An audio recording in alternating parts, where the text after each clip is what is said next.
So today we started the project. This is what we're working on. We just went over the project, and now I'm just going to look around to the groups. So circle the stuff that he says. So instead of just one person with the book out, okay. I have my phone and computer down. Okay, down. Just keeping her in the loop. So then maybe what we could do is, Jenna, you can write down at least line numbers and start collecting so that everybody is involved at the same time. That's how much. Yeah, just keep the door open. Okay.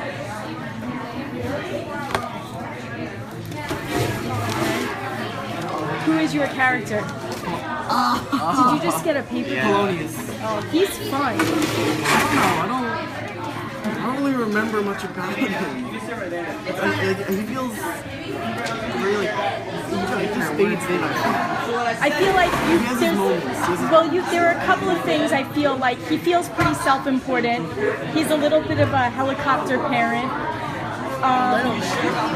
He definitely has maybe a little narcissism himself in how he thinks he knows everything. So I mean, he's meaty. I mean, and the way he goes will probably give his children. It certainly gives Laertes. I was going to say, issues.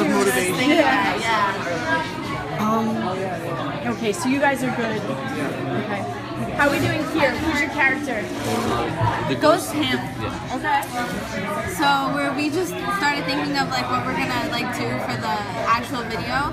So we were deciding like what we're gonna be. We decided that he's gonna be the ghost. He's gonna be a second. You guys are already jumping the gun though. The first thing you need to do is actually go through the text. Okay. And make a determination about who your character is. I mean, it's great that you're excited and you want to skip to the end product, but you need to do the legwork to be able to do that successfully. So you have your phone so that you're sharing. He comes up, he starts speaking in scene 5 of Act 1, and then he comes back again later. And he also kind of shows himself without speaking too, so you might want to even analyze his movements.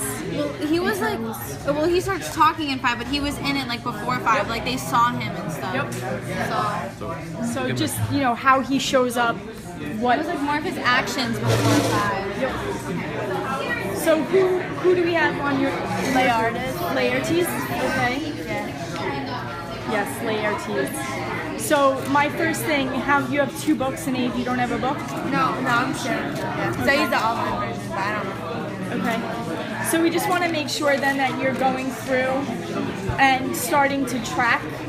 So if somebody doesn't have a book, then that person could be the reporter for today, just sort of putting the spaces that it's coming down, start the T-chart of what's going on.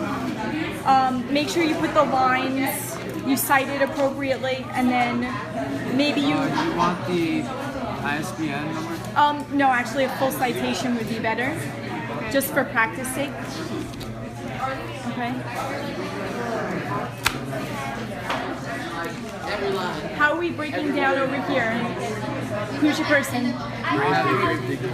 They're fun. They're also, I mean, since they're in such a small part, something you might want to consider with them is that they are of a different class than everybody else in the text, and they're very specifically outside the castle, because they're very specifically outside. Undesirables. What? They're like undesirables. They are undesirables, which is, I mean, I'm sure they have their own issues with the fact that they dig graves for a living.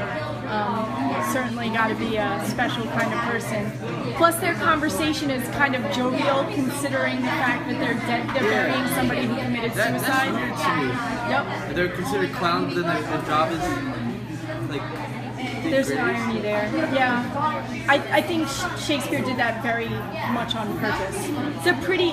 Things go very downhill after that particular scene, I'm sure. I mean, Hamlet ends up fighting Laertes in the grave of his sister while all of that's going on, and then everyone ends up dead, and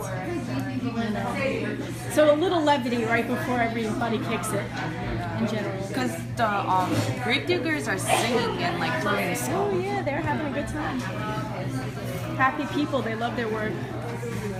So I mean, you guys just really have to look at consider that whole thing, you know, consider their actions, consider what they say, how they respond to different things that are happening on the outside, and then use those details to really make your diagnosis of them. Right? How are we doing over here, Ophelia? You guys are Ophelia, right? And everybody's working well, I see. Okay, good. She's meaty too. She's definitely got a lot of stuff going on in the head. She's got low self-esteem.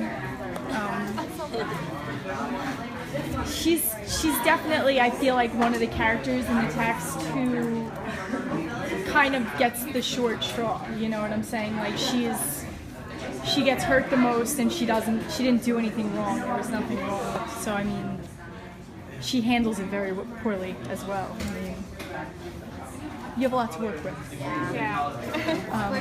Even like that little crazy singing she does with the flowers right before she jumps in the river.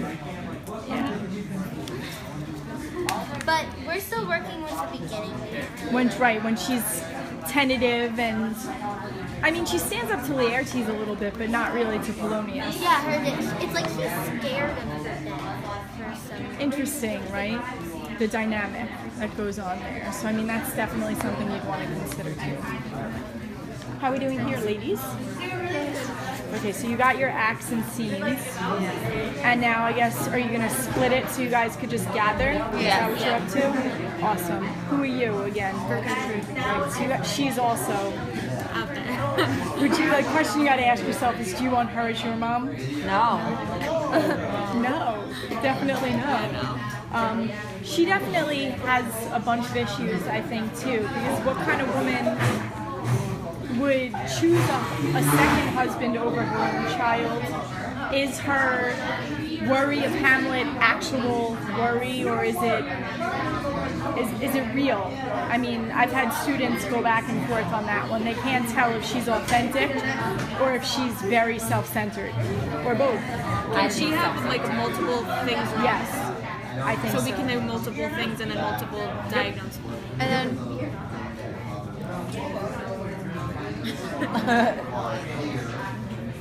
and then when you do the film, is that like modernizing like her problems, or do you want it like? Well, I mean, that's the crazy thing too. Like, all of the stuff that you guys are talking about, Freud wasn't around when this was written. So I mean, this would be all modernized. The idea of even psychoanalyzing these characters is a very modern idea that wouldn't have been applicable back then, right?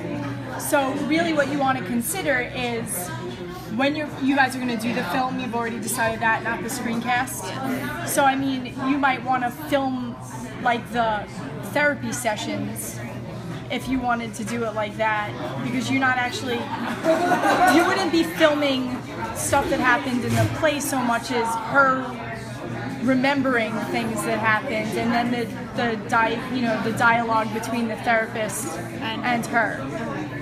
So that, I mean, that's the way you would do, and you would modernize that conversation. Okay. Based on what you find when you start looking now. Okay. How are we doing over here? Okay, so I feel like Horatio so far, what we've learned about him is that, like, he's just very supportive to Hamlet. He cares about him a lot, and he does. Well, so far he doesn't really have. He doesn't really have any feelings of his own. Like, he hasn't developed really at all yet. I don't know. That's. He's at the end, that, you know what I mean. Like, I don't know that they all have to necessarily be like some of them have horrible situations here, but what I would do is maybe focus on Horatio's disbelief at the beginning, the way he handles Hamlet, the way he handles the other people.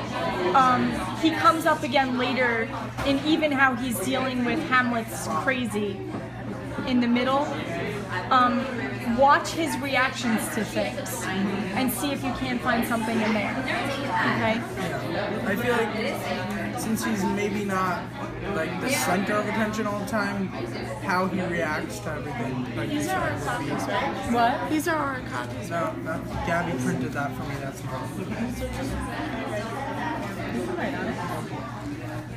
But I like in need. Can I just write it? What do you need? He's so particular.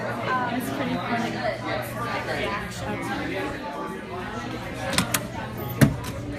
All right, how are we doing out here?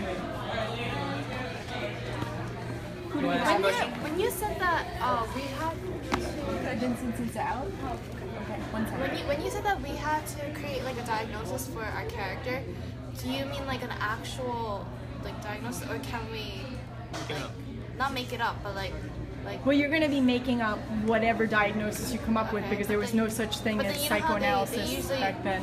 They usually like I say mental disorder, behavior, whatever that'll be like I don't know MDD, and then they have like initials for it, right? So can we like do it like that and then we create our initials for it? I think really I want you to come up with something that's been established already, and then, because then you could also research the kind of sort of strategies they have for correcting it, what kind of medicines they have to correct it. It will give you a lot more to work with if that's the case. Who is your person? Oh, he's got issues. He's got some power issues. So that's certainly different. Yeah. So I mean, I think that you won't have any problem actually dealing with him in general. Just make sure that you are going through the text. You're starting to make that T-chart of the text and analysis of it, and then hopefully tomorrow in class, the laptops will be available. You'll be able to start doing that. Okay. Mm-hmm.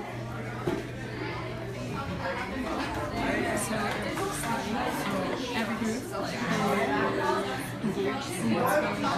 Everybody's I feel good about it.